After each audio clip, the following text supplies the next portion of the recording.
Hi guys, Barbie is back. Just wanted to talk with you today about expectations. We all end up having expectations at some point or another.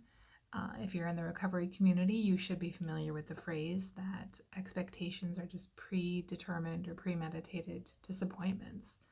I, for one, hate being disappointed. I don't handle disappointment well. I don't appreciate being disappointed. I generally set up my life to avoid being disappointed at all costs. That being said, expectations can be really detrimental to our relationships, our physical and mental well being, just our overall sense of wellness. I want to start off by kind of explaining cognitive dissonance, or at least really simplifying the idea. So, cognitive dissonance, if this is your reality here, let's say you're a working mom who often has to make a meal out of a box and run through a drive-through because your kids are involved in activities and you work full time, and by the time you get across town to pick them up and you get back over here to soccer practice, there just isn't time to cook a meal. And if you wait till you get home, everybody's starving and has begged you and cried and pleaded for gas station snacks along the way. But this is your expectation way up here. You want to make a home-cooked meal from fresh, healthy, maybe even organic, locally grown, grass-fed food items. You want to be calm and peaceful and have your life not feel like a chaotic rat race. You think and believe and hope and dream life will be like this. And then you look and you're like, oh my God, we went to McDonald's. And I just want to say, there are so many McDonald's, and those lines at those drive-thrus are so long. Don't pretend like you don't run through McDonald's to feed your kids sometimes. If you don't run through McDonald's to feed your kids sometimes, my kids don't appreciate real healthy food the way they appreciate McDonald's. We don't go often, thankfully, but they go sometimes, right? I know I'm not the only one, because I had to wait for a half an hour in the drive-thru line the other day. I wasn't there by myself. So you look at the reality and your expectation and you see this gap. The bigger the gap between reality and your expectation,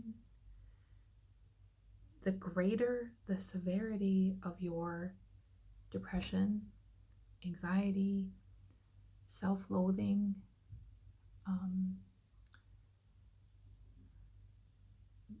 the more likely you are to engage in behaviors that are kind of self-deprecating or self-punishing, because you believe you should have this life when really you have this life. But it's the expectations that are setting the stage for this depression. If you lower your expectations and you acknowledge it's really important that my kids are fed, that my kids are clean, that my kids get to sleep, and that my kids are loved and feel safe and have a supportive, encouraging environment to grow up in, they have that. Probably, maybe, hopefully, regardless of whether or not you're making them a home-cooked meal every night. Save that for Sunday or Saturday, or occasionally when you can figure it out and get all the pieces together and you miraculously have all of the ingredients in your refrigerator or freezer, put something in the crock pot in the morning, but don't feel like you're not a good mom or not a good parent because you cannot apparate. Sorry, Harry Potter fan. You can't just show up without the travel time. Add to that, I'm from Wisconsin. Today is a perfect example. We have winter storm warnings and travel advisories and 6 to 10 inches of snow expected. And the evening and morning commute are supposed to be the most treacherous times for driving. So that only makes it significantly harder to meet the expectation to put a home cooked meal on the table and get my kid to Boy Scouts after I'm done with work and have to pick them up. You know, like, it's just a lot. But if we start to let go, we quit trying to control all those minute details and we just accept that this is the way life is right now. This is it.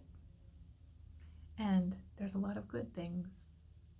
I have the money to put my kids into these activities. My kids have the health and physical ability to participate in these activities. They have the cognitive ability to participate in these activities. I live in a community that is safe for them to engage in these activities and provides these activities. I mean, there's so much that I'm grateful for. I'm grateful for a vehicle. If I had to take public transportation, it would significantly extend the commute times. I'm really glad I have a job.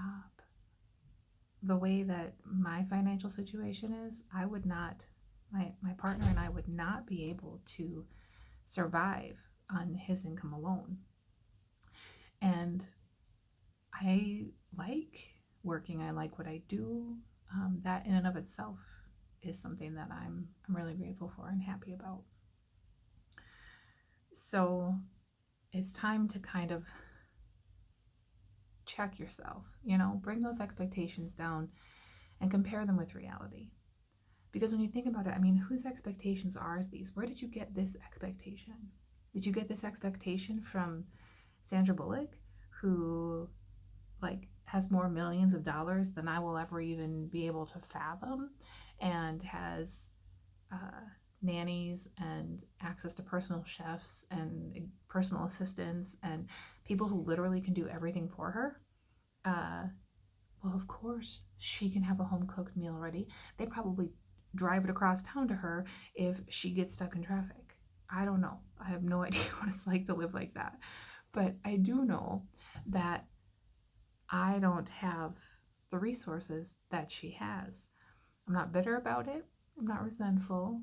I think she's worked hard to get where she is. And whether or not people in the entertainment industry earn the amount of money that they make is an entirely different subject matter. But, looking at where did those expectations come from? Who instilled those expectations in you? Is it your snarky mother-in-law who never really thought that you were good enough for her son and nothing you ever do will be good enough? Because is it really that important to please her?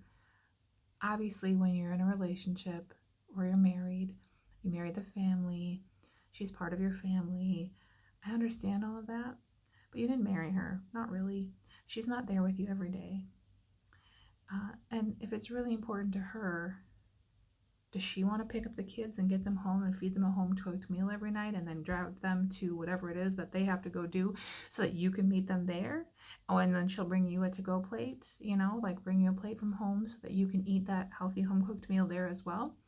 The other thing I know is that not every home-cooked meal is healthy, because my former mother-in-law, would love to make a home-cooked meal, and she would have delivered it to me if I had asked, but they weren't healthy meals, and we couldn't have that conversation because she just, in her mind, it was homemade and they were real ingredients, and that made it better. And it probably was better than a lot of processed stuff, but it wasn't really healthy. So the other thing to kind of ask yourself is, what would be the worst case scenario if these expectations weren't met? Is somebody going to come take your kids away? Are they going to die? Are they going to need therapy because you guys ran through the McDonald's drive-through on your way to soccer practice instead of sitting at home around the table and having a home-cooked meal every night? Chances are slim. But we set ourselves up for this situation, this pressure that their childhood is ruined because we didn't sit around the table every night. Yeah, there's benefit to that, but there's also benefit to soccer practice and scouts and dance lessons and the swim team and whatever else they might be involved in. I always encourage people to be your own best friend and think, what would you tell your best friend if the roles were reversed? We recently had the holidays here, and I was hosting my mom's side of the family. My parents have been divorced forever. Like, literally, I don't remember what it was like to have them married. And I started to get ill towards the time that we were going to be celebrating. My significant other was ill, and like ill enough where he really couldn't be a whole lot of help, even though I was trying not to be mad at him for that. Not his fault. And it was a lot of pressure. And I have a great family. I am blessed with people who love me and don't care if my house is clean or my meal's fancy and perfect, or if they use paper napkins, and you know what I mean? Like, the expectations there are very low. It's important to my family that we spend time together. And they do like to eat, but they probably would have been happy if I'd ordered pizza, And I'm very fortunate that that's my world. That's where I come from.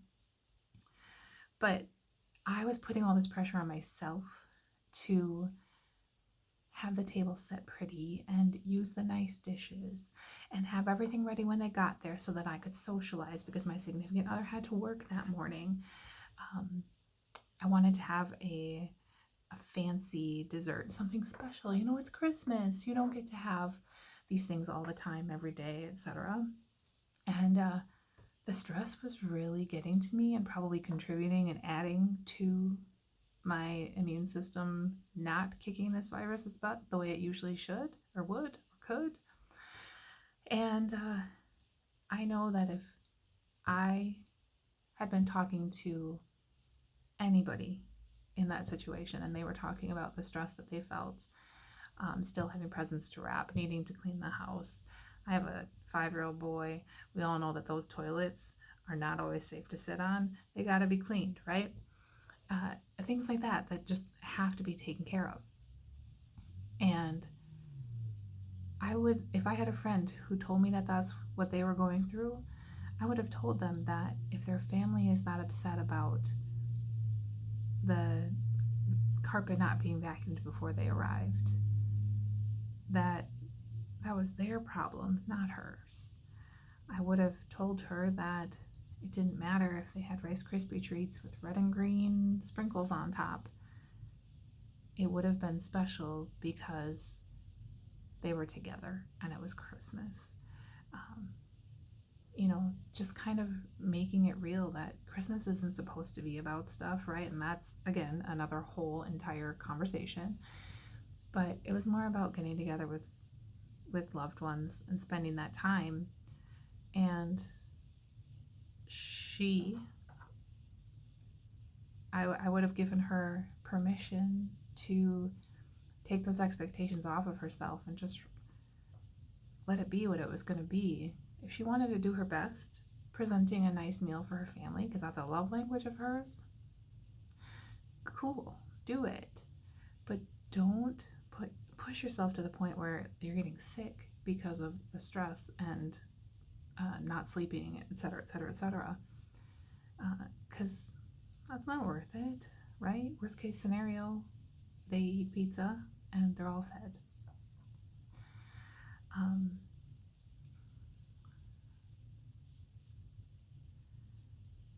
So my encouragement, again, is to check those expectations. Be realistic. What has to be done? And maybe lower that bar. And then look at what you're doing and see, is it really as bad as I think it is when I'm comparing it to my expectation? Because maybe I'm really doing more than I think I am, right? But just lowering the bar, getting a more positive, optimistic view of reality, and shortening the gap, bridge the gap, shrink the gap. Because the greater that gap, the worse you feel. And nobody wants to feel like crap. So, hope there's something that you guys could take away from this. As always, take care of yourself, love yourself, and know that you are appreciated and valued. Have a great night, guys.